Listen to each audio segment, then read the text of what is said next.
Halo teman-teman, perkenalkan saya Dedi Sutrisna Syaputra dari kelas A6, kelompok 1. Kali ini saya mau sharing sedikit nih tentang apa yang saya pelajarin lewat MOOC dan e-learning Latsar CPNS 2025. Mungkin ada yang sudah pernah dengar nih, atau udah pernah belajar hal serupa ya, tapi menurut saya apa yang saya dapat kali ini cukup menarik dan relevan banget nih buat saya pribadi, terutama dalam pekerjaan sehari-hari. Nah, salah satu materi yang cukup menarik bagi saya adalah tentang pengelolaan konflik kepentingan.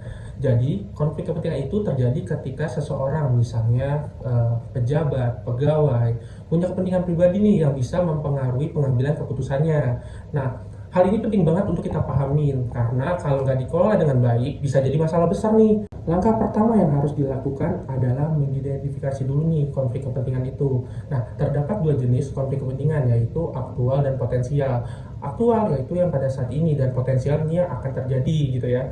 Nah, perlu kita ketahui nih, ada nggak sih situasi yang kita hadapi pada saat ini konflik kepentingan itu sendiri. Nah, setelah itu baru deh kita ambil tindakan yang tepat. Salah satunya mungkin kita bisa melakukan pelaksanaan konflik kepentingan. Nah, setelah kita lakukan pelaksanaan konflik kepentingan, barulah kita melakukan pengawasan konflik kepentingan. Nah, proses pengawasan ini bisa melalui mekanisme pengaduan masyarakat atau pengawasan oleh APIP di salah satu instansi itu sendiri. Ya, saya ingat pembelajaran kemarin bahwa konflik kepentingan ini merupakan awal mula munculnya isu-isu kontemporer. Nah, mungkin beberapa dari kalian sudah cukup familiar ya terkait istilah ini. Nah, isu kontemporer adalah masalah yang sedang hangat-hangatnya atau bisa dibilang viral lah. Dan ini sangat relevan dengan kondisi kita saat ini. Seperti yang kita ketahui, isu-isu seperti korupsi, terus hoax, cybercrime, proxy war, dan selain sebagainya itu adalah semakin berkembang ya, dan memiliki dampak yang besar bagi masyarakat luas.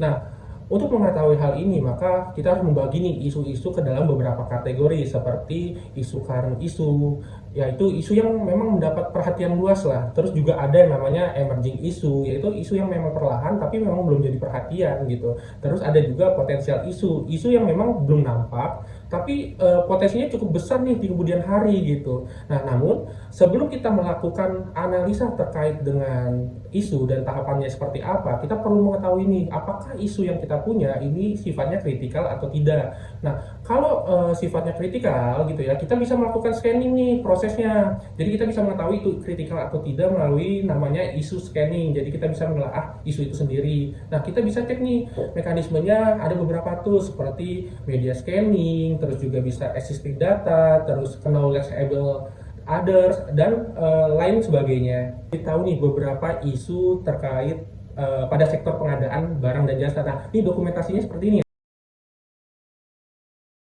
Nah, dari dokumentasi di atas gitu ya, banyak banget nih berita terkait isu-isu kontemporer di pengadaan barang dan jasa. Nah, bahkan KPK pun sempat memberikan tayangan bahwa sektor pengadaan barang dan jasa merupakan sektor yang paling rentan atau rawan dalam isu-isu kontemporer seperti korupsi.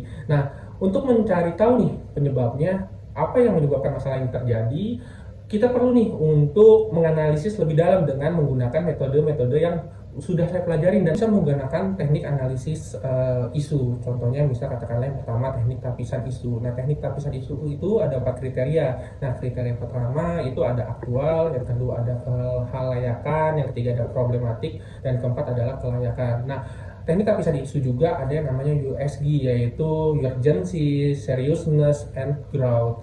Nah, setelah itu kita lakukan analisa lebih mendalam melalui metode teknik analisa isu. Nah, ini bisa menggunakan mind map untuk melakukan pemetaan idenya, terus juga melakukan proses fishbone. Nah, fishbone itu yang kayak tulang ikan, kita bisa melakukan why analysis di situ. Nah, terus juga ada analisa terkait SWOT nih di sini.